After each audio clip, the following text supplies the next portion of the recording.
If I could have read the whole thing on the air, I would have. Take us through some of what the Post is reporting today about Trump's, not just his belief in this Russian conspiracy theory, but how dug in he remains.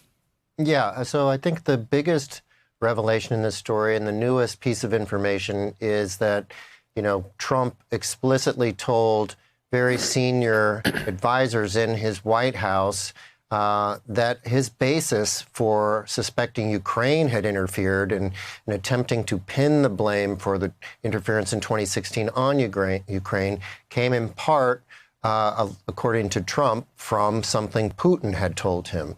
Now, I have to say that there's some sort of, there's disagreement about whether Putin ever actually said this. I've talked to some former administration officials who believe that Trump made this up because of his own inability to accept the reality of what actually happened in 2016, which is that Russia interfered. So Trump sometimes benefits, in my view, from the volume of news he makes on these topics. But one of the stories that you broke that seems to have an echo in this conversation is about what happened to any records from all the meetings and conversations between Donald Trump and Vladimir Putin. Certainly, if you could just remind us of that reporting, and if those records existed, this would be an easier circle to square, wouldn't it?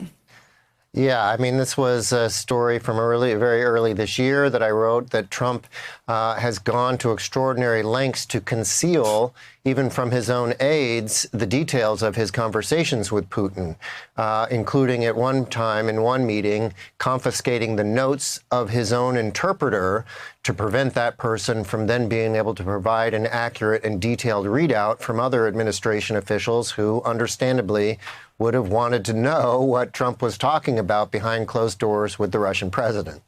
Jeremy Bash, a former law enforcement official, said to me today that the Russians have come so far from dropping leaflets from the sky with their propaganda to really mainlining lies and propaganda directly to the president, out his mouth and into the ears and belief system of the media that supports him and his supporters. How dangerous is that? Well, imagine, Nicole, the meeting inside the Kremlin when Russian intelligence agencies are briefing Vladimir Putin on their plan, on their active measures, covert action plan to infiltrate the United States and advance this bogus theory that Ukraine was responsible for the 2016 meddling. And they say to Vladimir Putin, we're going to do this through our traditional secret means. And Putin says, no need. I'm going to tell Trump directly myself. And he's going to repeat it. And of course, what that essentially makes the president is a co-conspirator, as almost off the wall as this sounds, a co-conspirator with Putin in a Russian active measures campaign. This isn't some mere nutty conspiracy theory. This is a Russian information operations campaign that the president is himself advancing. And if that's so clear to you, and if that's so clearly the warning that Fiona Hill and her public testimony was trying to sound, and if that's clearly what State Department official George Kent alluded to when he talked about sort of interspersed with Donald Trump's trying to extort Ukraine was a call from Putin and a call from Orban, a Putin ally. Why are the Republicans so dug in and co-sign not just to Trump, but to Putin's propaganda?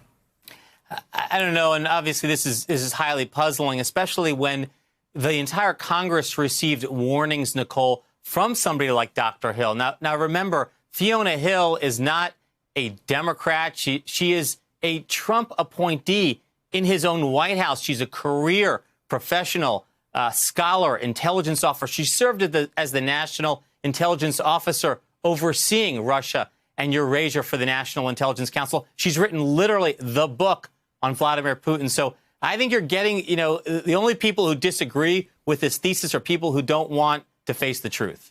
Greg, what does your reporting suggest in terms of sort of all the calls from inside the House? We've seen Fiona Hill because she was subpoenaed to testify in the impeachment. We've heard from George Kent for the same reason. But they both testified to John Bolton's alarm. Are there more Fiona Hills, George Kents, and John Boltons inside the government? Or is there anybody else who believes the Russian propaganda that comes out of Trump's mouth? Are there others inside? I'm sorry, I'm not quite following. Are there others inside the administration? Is Trump, isolated, or are there people like Fiona Hill and Tom Bossert who are still trying to pull him toward the U.S. intelligence agency's belief that it was indeed Russia, or have they thrown up their hands? I mean, do you understand this to be active? I mean, look, so those people who have sought to convince Trump that his view of this is without merit, that the evidence, all of the evidence points the other way. I mean, they still exist, but they are fewer in this administration, it seems, with every passing year, or if not every passing month.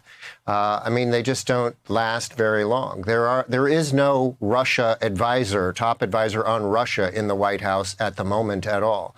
The only advisor, senior advisor on Ukraine, Lieutenant Colonel Alexander Vindman, is presumably pretty marginalized after being publicly taunted and dismissed by the president. I mean, he isolates himself. He walls himself off from the expertise of the national intelligence community and U.S. intelligence agencies.